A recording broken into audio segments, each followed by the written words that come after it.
afternoon, everyone. My name is Andrew Mendoza, and I'm delighted to be here with you all today. Thank you, Keith. Thank you, Professor. Thank you, the university, for hosting us.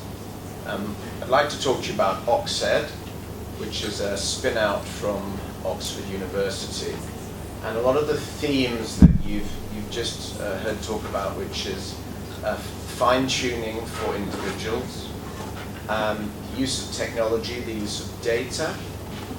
We have something that uses very simple technology to put into practice a lot of research that we have seen the evidence of.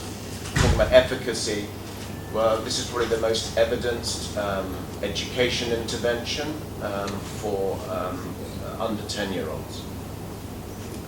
So, what have we got? So we're a spin-out from Oxford University. They own 25% of us.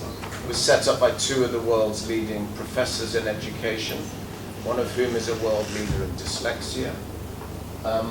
Why was it set up? It was set up because oral language is fundamental. So before we get into curriculum, to understand curriculum, children need to have reading comprehension. To have reading comprehension, they need to be able to understand and read. And oral language is fundamental. Interestingly, many education systems have neglected oral language. They've focused on phonics, and oral language is fundamental, and it comes first. Why? Because a lot of children, particularly in socioeconomically deprived families, are not interacting with other children, with their parents. They're not singing nursery songs, they're not telling stories. They get to school, they have poor language skills. And what are we going to talk about if that's the problem? The solution is Nelly, which is one of the world's most evidenced language interventions, and it significantly improves those foundations. And most critically, it's tailored at identifying children on a scale and helping those who need the most help to catch up. If they don't catch up, they get left behind at 6, left behind at 7. They can't read as well, they can't do maths. And how do we do it? We do it through a combination of teacher training. I know that at your governmental level, you've got a new initiative, I think, around teacher training. So we already have teacher training that supports this program that's been used by tens of thousands of teachers in the UK. There's a mobile app to screen the children, and then there's a very structured set of teaching materials for the classroom. So in that sense, this is quite old-fashioned. We're using a little bit of technology for the online training, we're using a little bit of technology for the mobile app, but they are helping codify decades of research into how children learn to read. And we're just on the start of our journey to grow internationally. We've been in the UK for 4 years, supported by the Ministry of Education there, across 10,000 schools, and we're now working with schools in the US, Australia, a lot of international schools, and our first fully localized country, which is the Netherlands. So everything's already in English. It can be completely localized if you need it to be. These are the two professors, Charles on the left and Maggie on the right. This is a book called The Science of Reading. It's about that thick. They literally wrote it and edited it.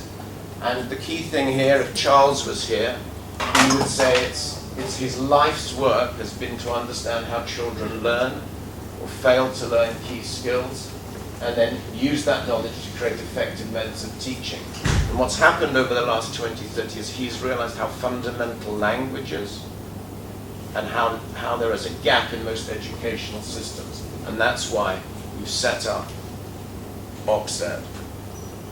I don't know how many of you focus on literacy, or how many of you are familiar with something called Scarborough's rope.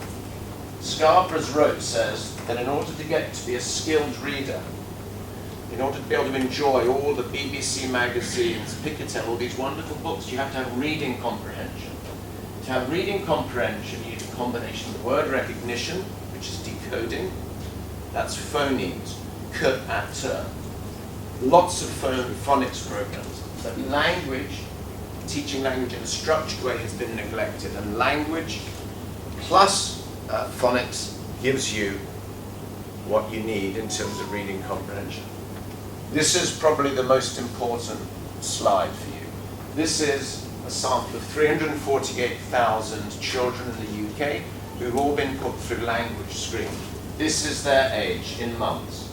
So you can see 7 years old, 8 years old, 3.5 years old. And this is how well they score on a normative database of language screens. So at this age, 3.5, there's a very, very wide spread. Here's the center. So the thicker it is, the more children there are. And you can see that the language score goes up over time. This is the average score. But look what happens at the lower end. This tail here starts to shrink, but there is a large group of children whose language skills do not develop. These are children that you will identify as special needs. But they're not special needs because almost all of these children can have their language improved through the right sort of intervention. And somehow I touched the screen here and this turned over. So the strongest correlation of this tail is with socioeconomic deprivation or isolation. And isolation could be in urban situations or rural situations. So we're talking to a lot of districts in the USA that are rural communities where there aren't opportunities for children to talk. And the other problem, which we're not going into today because there isn't enough time, but there's something called the Matthew effect, which is for children who get left behind at the beginning, as you get further on, they get more left behind. So when children go to secondary school, and they've got to learn geography, history, science, these children won't be able to understand it. But you get this right now, everything comes from there. So, what's the solution? The solution is the screener, 10 minutes, mobile or tablet or laptop, no paper, and it gives every child a score as accurate as if they had 40 minutes with a language professional. There's online training from the University of Oxford, which I think a lot of your teachers will be very excited and motivated to be part of. It's fully CPD accredited. And then we have the interventions. And this has been supported by the UK Department of Education across 10,000 schools every year for the last 4 years. And they've prioritized it based on socioeconomic deprivation. So, remember the tail? These are the children that need the help. These are the children who didn't get the intervention. 6 months later, the children who didn't get the intervention have improved a bit, but the children who did get the intervention have virtually caught up. So they're making between 3 and 7 months of progress in just 6 months. And you find that these children's behavior improves. Why? Because 4, 5, 6-year-olds, they're not used to talking. They haven't been coached, they haven't been trained. So they are now rewarded for behaving well in small groups. They learn how to listen, they learn how to communicate. And when we talk about oral language here, we're talking about fundamentals of language that are true in whatever language it is, English, French, Bahasa. So it then improves their ability to read, but it also helps with maths. You can understand what a triangle is, a square is, a circle is, and your ability to learn STEM. And interestingly, if English is not the first language in your house, it doesn't matter. Children for whom English was not the first language actually make more progress with Nelly than children for whom English was the first language. And the very last thing is that these effects are long-lasting. Once you've caught up, you stay caught up. It's almost like they're catching up in 6 months with the 2 years or so of language enrichment that they hadn't had before. So I'll just pause there for a second, because we're now going to move into how it works. And I'll go through this a little bit more quickly because there's a lot of detail in here. But effectively you do the training and the assessment. You train the children at the beginning. You then do these Nelly interventions, which are either for the children at the bottom of the tail, but we also have enrichment for the whole class. And then at the end, you reassess, and you can see how the children have improved relative to other children. So what are we doing? With the Nelly intervention, we're taking the tail of these children and catching them up. So we're getting rid of this tail, and we're moving all the children to this nice high average. And then to take the whole class as a whole and improve them, we have preschool and whole class, which is for an hour or so each week. Remember we talked about English as a second language. These are all people. So in the UK, nearly 20% of children come from families where English is not the first language. A higher proportion of them receive NELI. They score worse on the language stream. But they actually do better than the children for whom English is first, because they catch up more. So it's very, very good for international school environments where people are being taught in English, but they're coming from a variety of different languages. So, just to remind you, it's easy to execute. The tech is very basic, phone or tablet. You don't need to have super high connectivity. The training's fantastic and it's asynchronous, so the teachers can, or the teaching assistants can do it whenever they want. And the great thing about this, it feels like play. There's a glove puppet. They're playing games. They're learning language. Here's some detail on the training. Half of it is, I won't do that, half of it is language fundamentals, and then half is how to deliver the program. So as you think about improving your ELT initiative, I understand at the national level, this is going to be a fantastic program to get all of your teachers. This can be delivered across the country. Of course, we could do some special webinars with the professors from the university. Okay, what's in language screen? We're testing for I can say a word. We're testing for I can understand something. We're testing for a receptive vocabulary, so which of the pictures matches the word. So watch, then the child has to press that. And sentence repetition. They have to be able to replay the sentence correctly. The important thing about this is that it can be delivered by junior or less skilled resource. In the UK, it's typically done by teaching assistants. So teachers are always very busy, very hassled. They carry on teaching the class, and the teaching resource or the teaching assistant, or it could be someone in the administration department, takes the children out for a few hours each week. Okay. Would you like to see a video of 30 seconds of the language screen in action? Would you like to see that? Yeah. Okay, that's enough of me. Let's get a video going. Okay, that's the wrong one. Okay. Language Screen is an app with 4 subtests. Language Screen assesses children's language skills. It is suitable for children aged 3 to 8 years. Great. So we're going to take our picture. Okie dokie. Right, I'm going to play you some instructions on here, so listen carefully. I'm going to show you some pictures on the screen. I want to find out how many you know. Tell me what each picture is. Let's start. Do you know what that is? Pet. Well done. Umbrella. A castle. Well done. Okay, so we're on to the next job now. So make sure you listen carefully again, okay? I'm going to play you 3 stories. At the end of each story, I will ask you some questions about it. Listen carefully. Okay, so I'm going to stop there because you get a feel for it, I hope. But 10 minutes only, and if the child gets some wrong, it's shorter. But then if they get them all right, they go all the way through. And out of that, we get a very large data set. We would encourage you to put language screen out and get a data set. One of the themes as well that actually you didn't mention, what technology allows you to do is personalize education. So effectively pick a tale, and some of the other things you have got personalized. This allows the teacher after the screening to identify where each child is and be able to think about how they personalize the teaching for them. This is how the program works. So this is the pull-out program for the 5 or 6 children in class. 20 weeks.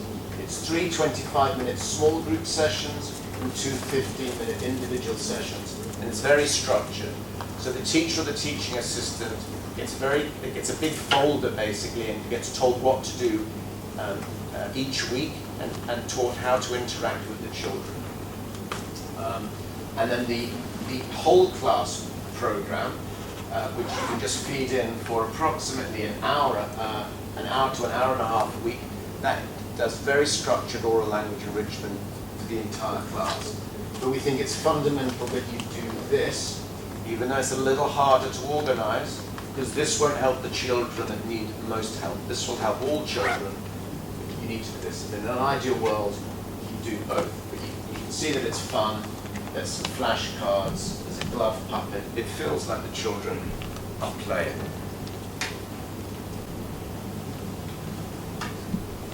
It's a little bit of something about the UK, just to give you comfort. If you're thinking about this at the ministry level, it's very, very scalable. It's assessed over 600,000 students in 10,000 schools over the last 4 years, and over 150,000 students have gone through Nelly. So this is very, very well evidenced and very well proven. Now, in parallel to language screen, we also have reading screen. So we talked about the rope.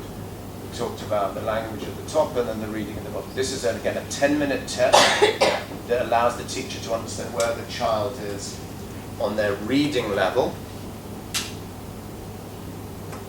There's a variety of different elements to the test, which I won't go into the detail of.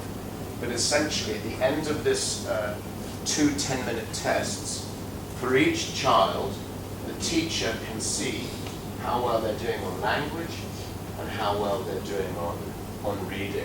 And they can start to say to these children, you can start with some more complicated books. These children might need some simpler books. And obviously the children down here, they need the language intervention. And we're also working in parallel on a reading intervention, which will help the children that have challenges on decoding. So, quickly to remind you of the benefits. Fantastic benefits for students and teachers. Nelly helps the younger children with the poorest language skills catch up and stay caught up. It's a quick and 100% digital assessment. There's great training that teachers love from Oxford, and you can use a less skilled resource to run the small Nelly groups. If you have language and speech therapists, they can focus on the 1% of children that really need the one-to-one time. It's easy to execute in all areas, but rural, urban, limited connectivity. You just need a mobile phone, and the teacher needs to be able to access the internet to do the training. And it will give you a lot of data to compare performance, compare trends, and see how each child, each class, each school group succeeds. It already works well brilliantly in English as a first or a second language. As we've said before, children where English is not the first language achieve larger benefits. And depending on the preferred language of tuition, it can be completely localizable if that is something that you need to do. So what next? I think anyone who's interested, we should do a detailed follow-up on some of the science behind it and how it works. Probably recommend doing a focus pilot in some schools to prove that the teachers can use it, build up an initial data sample, and practice the intervention to see some early benefits. And one of the ideas that's come out of the last 2 days that we're thinking about organizing for some of the different people we've met over this visit, either a virtual or a physical visit to Oxford, where we could work with the appropriate people to engage with some of the world's leading education academics. That's all I wanted to say. I have 16 seconds to go, so I can't